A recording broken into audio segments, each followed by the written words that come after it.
आज हम राजनीति दर्शन के एक ऐसे शक्तिशाली और विवादास्पद विचार को समझने वाले हैं जिसने क्रांतियां भी करवाई हैं और तानाशाही को भी सही ठहराया है। ये विचार है सामान्य इच्छा का। चलिए इस पूरे विश्लेषण की शुरुआत एक सीधे से सवाल से करते हैं।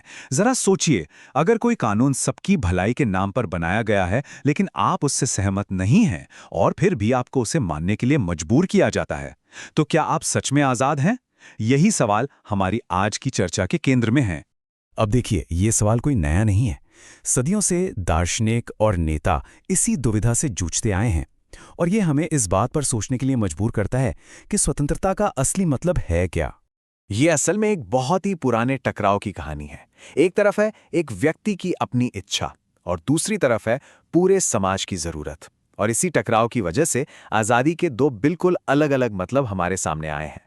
तो इस टकराव को बेहतर ढंग से समझने के लिए हमें स्वतंत्रता के इन दो अलग अलग विचारों को देखना होगा। दार्शनिक यशाया बर्लिन ने इन दोनों नजरियों को बहुत ही साफ साफ समझाया था और ये हमारी पूरी बहस को समझने में बहुत मदद करते हैं। तो आज़ादी को हम दो तरह से देख सकते हैं। पहली है नकारात्मक स्वतंत्रता। इसका सीधा सा मतलब है किसी चीज से आज़ादी, मतलब कोई बाहरी रुकावट या दखलंदाजी ना हो। जब तक कोई हमें रोक नहीं रहा, हम आज़ाद हैं। वहीं दूसरी है सकारात्मक स्वतंत्रता, जिसका मतलब है कुछ करने के लिए आज़ादी, मतलब अपने जीवन पर पूरा नियंत्रण रखने की क्षमता, ताकि हम अपने लक्ष्य हासिल कर सकें। यहां पे दोनों के बीच का फर्क और भी साफ हो जाता है। देखिए, नकारात्मक स्वतंत्रता, जिसे जॉन लॉक जैसे विचारकों ने आगे बढ़ाया, वो हमारे निजी जीवन की सुरक्षा पर ज्यादा जोर देती है, जबकि सकारात्मक स्वतंत्रता, जिसके सबसे बड़े पैरोकार जॉन जैक रूसो थे, वो सामूहिक आत्मनिर्णय पर जोर देती है। मतलब एक समाज के तौर पर हम सब मिलकर अपने फैसले लें। चलिए अब जरा रूसो और उनके विचार पर ही ध्यान देते हैं। उनके लिए सकारात्मक स्वतंत्रता का सबसे बेहतरीन रूप सामान्य इच्छा के विचार में ही मिलता है। तो ये सामान्य इच्छा आखिर है क्या? रूसों के मुताबिक असली आज़ादी का मतलब सिर्फ ये नहीं है कि हमें अकेला छोड़ दिया जाए। नहीं, असली आज़ादी तब मिलती है जब हम उन कानूनों को बनाने में हिस्सा लेते हैं जो हम सब पर लागू होते हैं। ये एक ऐसे समाज का हिस्सा बनने जैसा है जो अपनी छोटी मोटी इच्छाओं से ऊपर उठकर सबकी भलाई के लिए मिलकर फैसले लेता है। अब इस आइडिया का जो वादा है वो बहुत बड़ा है। ये एक ऐसे समाज की तस्वीर पेश करता है जहां कानून कोई बाहरी बोझ नहीं, बल्कि हमारी अपनी सामूहिक इच्छा का ही एक रूप है। इस नजरिए से देखें तो कानून मानना असल में अपनी ही मर्जी का पालन करना है, और यही तो आज़ादी का सबसे ऊंचा स्तर है। लेकिन यहीं से कहानी एक बहुत ही खतरनाक मोड़ लेती है। यशाया बर्लिन जैसे विचारकों ने सामान्य इच्छा के इसी विचार में एक बहुत बड़ा खतरा देखा।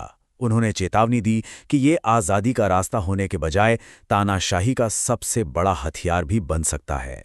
बर्लिन का जो सबसे बड़ा डर था वो यही था, जिसे उन्होंने सकारात्मक स्वतंत्रता का विरोधाभास कहा।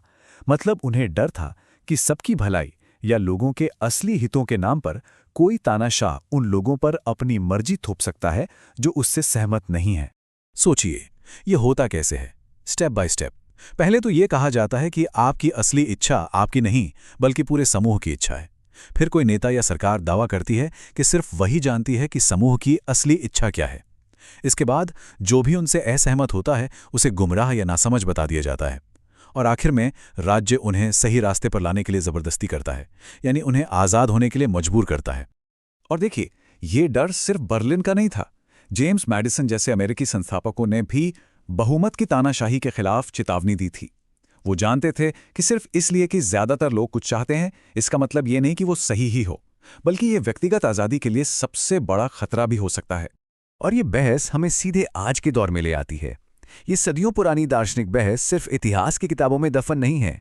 ये आज हमारी राजनीति में, हमारी रोजमर्रा की जिंदगी में हर जगह मौजूद है।